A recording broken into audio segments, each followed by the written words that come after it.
So many battles waged over the years,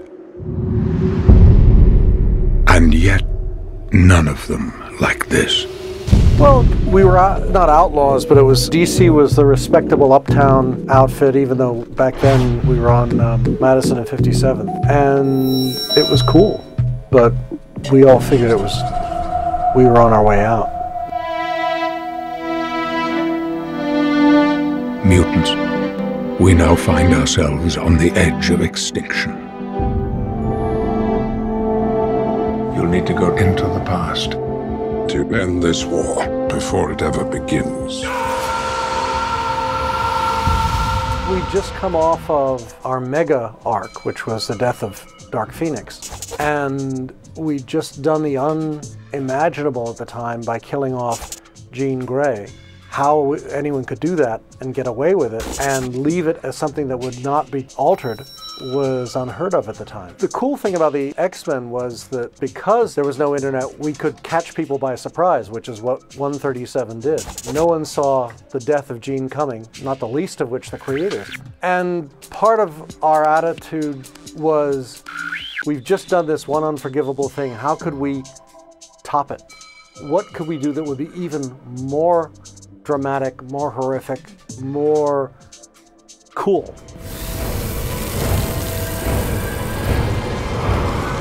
Let's go! So, as John and I were wont to do, we would just get on the phone and shoot ideas back and forth and ideally come up with a concept, piss each other off, shuffle things together. It would work, it would not work.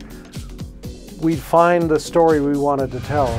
John had this idea, taking the youngest, newest member of the team, Kitty Pryde, and making her the focal point, but from a perspective that allowed us to show her not simply as a 13-year-old neophyte, but as a grown-up, as experienced, and to give the X-Men a vision of what their future looked like.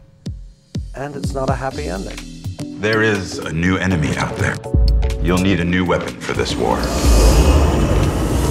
The dystopic future, it appealed to me in the sense that the Sentinels have always been the X-Men's ultimate adversary. It's the one implacable force that they've ever come up against. Magneto you can reason with, and indeed over the course of the next 10 years, I did reason with him and he did evolve. Sentinels don't evolve. They get better at killing mutants.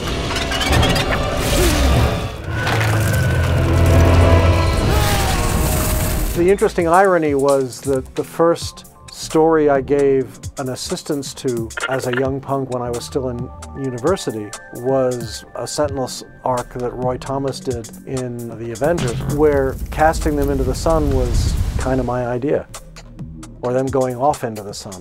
And then 2 years later I pitched an idea where they came back. So the hope was, how can we do a story that shows the Sentinels in all their malevolent glory and the X-Men?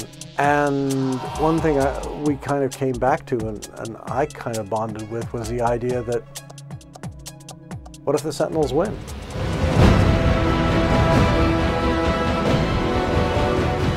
All those years wasted fighting each other, Charles.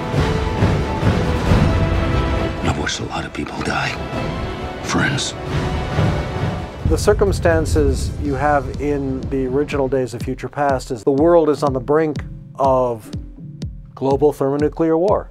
And here are the X-Men fighting for the last stand with the survivors of what's left of the Avengers, the FF, all of the other superheroes in the Marvel Universe been wiped out by the Sentinels. And the question is raised to Charlie, to Xavier. Do we know we made a difference? And Xavier says, the problem is we'll only know when we get there.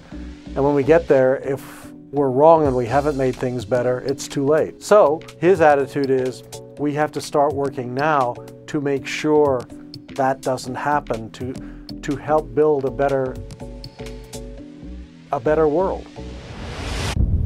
We've been given a second chance.